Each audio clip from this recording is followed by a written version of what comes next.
Hi, I'm Dan, and as you can see today on the Rock Nerd Radio Show, we're taking a look at the brand new Marvel Legends Kang the Conqueror with his time chair. Come geek out with us on the Rock Nerd Radio Show. So like I said, we're taking a look at Kang today, and as you can see, this is the box. A very cool picture of Kang on the front, looking maybe rightfully so angry, but a picture of his time chair with it. If we look at the side, more art of Kang. And on the back, we do see the time chair, the weapons he comes with, the alternate faces. There is a bio right here that if you want to read it, you can pause. And there is the same artwork on the side here that appeared over here. So it is just a mirror. But up at the top, it does say Kang the Conqueror. It is a cool box, but I am not in the business of necessarily keeping and just looking at boxes. So let's open this guy up. So the nice thing about Kang's box is it came with this white background that kind of breaks up my background just being all black, so I'm using it. But as you can see, here is Kang out of the box. And just so you know, this set will cost you about $60 on Hasbro Pulse. That's where I got it. As of this video, it is still in stock. Now, this Kang does come with a number of different accessories. He comes with this nice big blaster, which was featured on the cover of Timeless, one of the Timeless comics. And this was the tease they showed.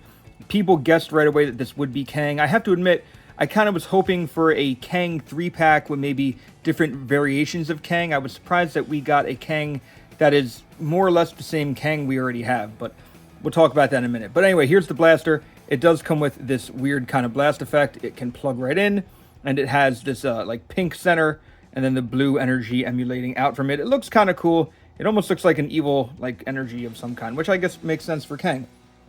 He also has this other little blaster done up in gray with a little pink bubble here.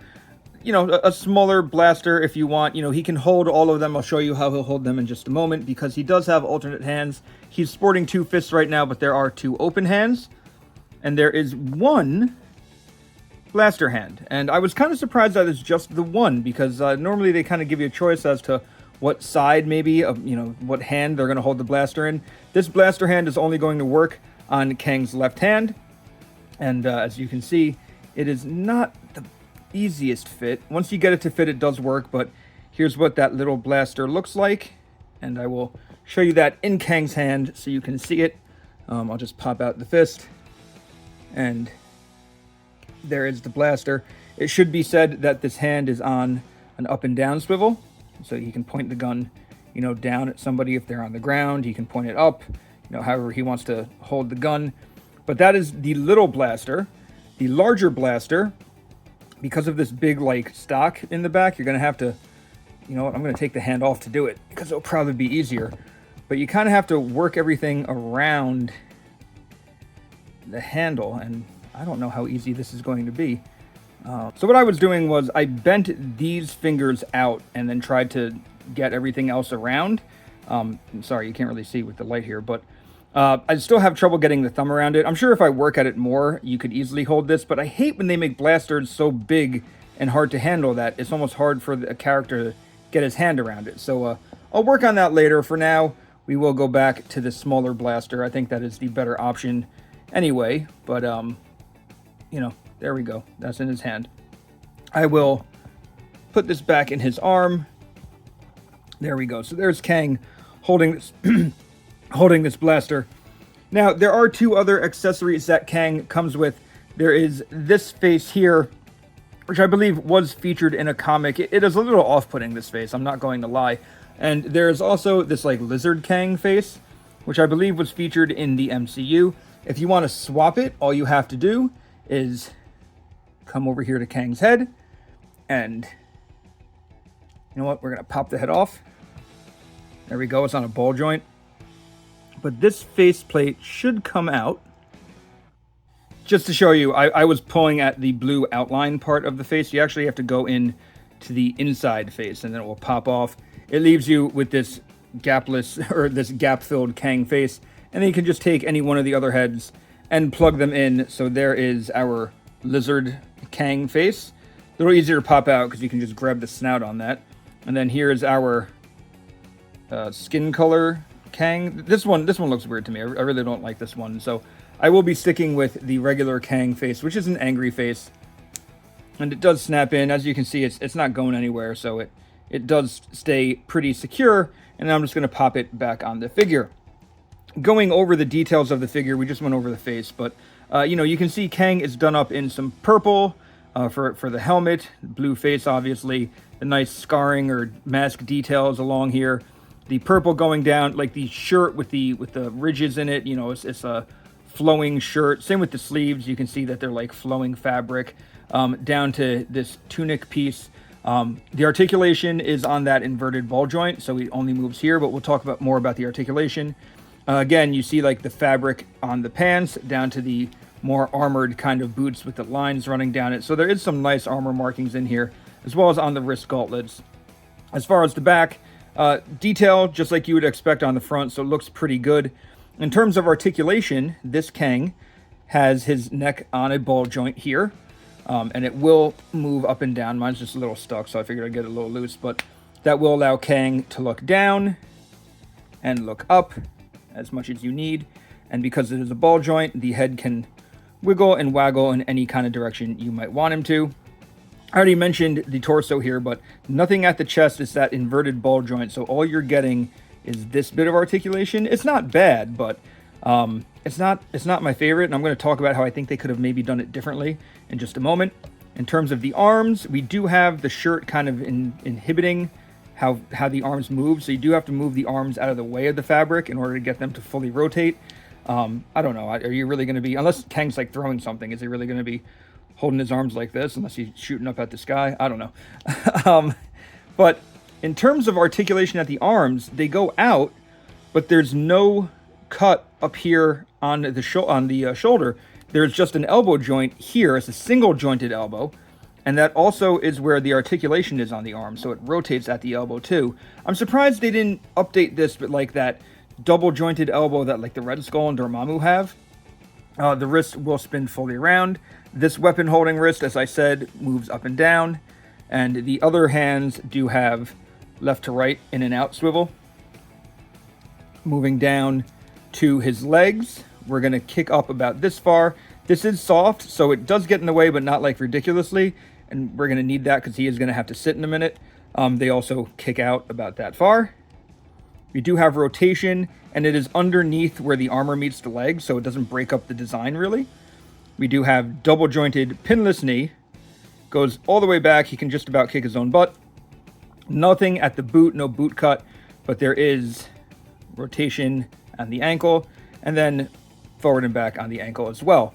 So just about what you would come to expect with this Kang. Now I'm going to put him over here because, as I mentioned, you might already know this Kang pretty well. Because you might have this version. This was the one that came out with the, was it Mr. Fix-It Gamerverse Build-A-Figure? I've had this one on my shelf for quite some time, and honestly, looking at it, even the color looks the same. I was kind of expecting some color differences. I'm pretty sure this is the same figure, maybe just a different head, for the different faceplate, because I think the head itself, looking at it, this seems a little shinier, this head, so maybe it's a different plastic. But it is the same head, near as I can tell. Just like I said, that different faceplate. I don't know if his faceplate comes off. I've never tried it. It looks like it can. It seems like it's glued in there. So if you want to have two different Kangs, have the angry face and then change out the stoic face, you probably could. I actually really like this Kang. I might be using him on the chair. We'll talk about this later, though. I'm going to move him for now because there's not much to say between the two. But I did mention how I thought this Kang could have been a better served 3-pack. I was really hoping for characters like Ramatut or the Scarlet Centurion or Immortus in a multi-pack with Kang. The time chair is cool, but in terms of Kang, I was kind of hoping for maybe something like the Secret Wars version of Kang. And this is what the Secret Wars Kang looked like. It is more of a simplified costume. He has these armor details on the wrists, but otherwise it's just paintwork. Now I'm sure they would have maybe done the same legs, but I was kind of hoping for just like a green body with this style armor piece. I think it would have made for a different looking Kang. I think it would have had Kang stand out. I'm going to be honest, I've pre-ordered all of the characters in that Secret Wars wave. I'm going to be a little annoyed if I just spent $60 on Kang with the time chair and then they do a retro card Secret Wars Kang looking like this, because I don't want to have to buy multiple Kangs in a year. I really don't have a need for more than one Kang. I'm going to stick one in my Secret Wars display, and one will go with my Avengers villains. That's kind of how I'm going to do this. That was how I was able to justify buying two. But you can see we've come a long way since the first Kang figure from the 80s. I'm going to move him out of the way now, and I think it is time to talk about Kang's time chair. So let's start building that. First things first, for the time chair, there is a base and a clear stand. I'm going to start with that, and I just plug that in like that. So that is together, and I will be putting all the other pieces on that as we go. So after the stand, you're going to want to take one of these sections. It doesn't really matter. I'm working with the left one. And there are these blue, they almost look like a staircase up, but it's like a staircase to nowhere because this is under the chair. But you're going to put that together. From there, there is a backing piece. It is a chair back that you can just kind of slide in there. It's going to fit there nice and sturdy. There is also the seat that Kang can sit on, and actually I'm gonna wait to put that on. There is just two more pieces that I'm gonna worry about for this section. We're going to start with the other half of his time chair. So you can see these holes there. There are pegs. This is all going to come together. I'm just going to give it a little squeeze. As you can see, the seat back is there. This piece is secure. And the seat back now will fit just like that. And it is secure. You know, it didn't necessarily snap, but it's not going anywhere. There is this other little gold piece that I'll admit took me a little bit to figure out where to go. It just covers here for another part that we're going to be talking about in just a second. And that part is the base of the time chair. So there's a little square notch here. It connects right in here. So now you have your big old time chair, and you connect it into the base just like this.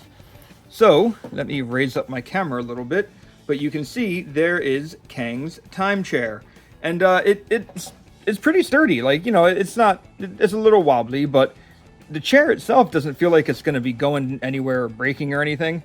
So it looks pretty good. I'll spin it around so you can see it is very long. It does have some nice length to it. But looking around, you know, it even has the back details with these little thrusters. It looks really impressive. I did have a 3D print file that I was going to attempt to print out Kang's time chair. I ended up never printing it, but now I don't really think, sorry about that. Now I don't think I ever really need to, because I have a pretty decent official time chair. And you can, of course, have Kang sit in this. You're just going to want to, you know, bend him around appropriately. And hang on, get his legs up a little more. There is Kang sitting in his time chair, and he looks quite menacing, quite evil, as you might expect. And it's not that bad. You know, I have to say, I was a little hesitant to buy this one because of that price tag when they revealed it at San Diego Comic-Con. I groaned a little bit. I was like, oh, I just kind of want the time chair. I already have Kang. But it allows me to have two Kangs in my display. Like I said, I can have one with my Secret Wars and one with my Avengers villains. And so there you have it. Those are my thoughts and quick review on this new Kang with his time chair. As I said, it is a Hasbro Pulse exclusive. At least I believe it is. I don't think it's coming out anywhere else. The old Kang still looks really good. If you don't feel the need to upgrade, if you don't need the time chair, then I'm saying time chair, not time share.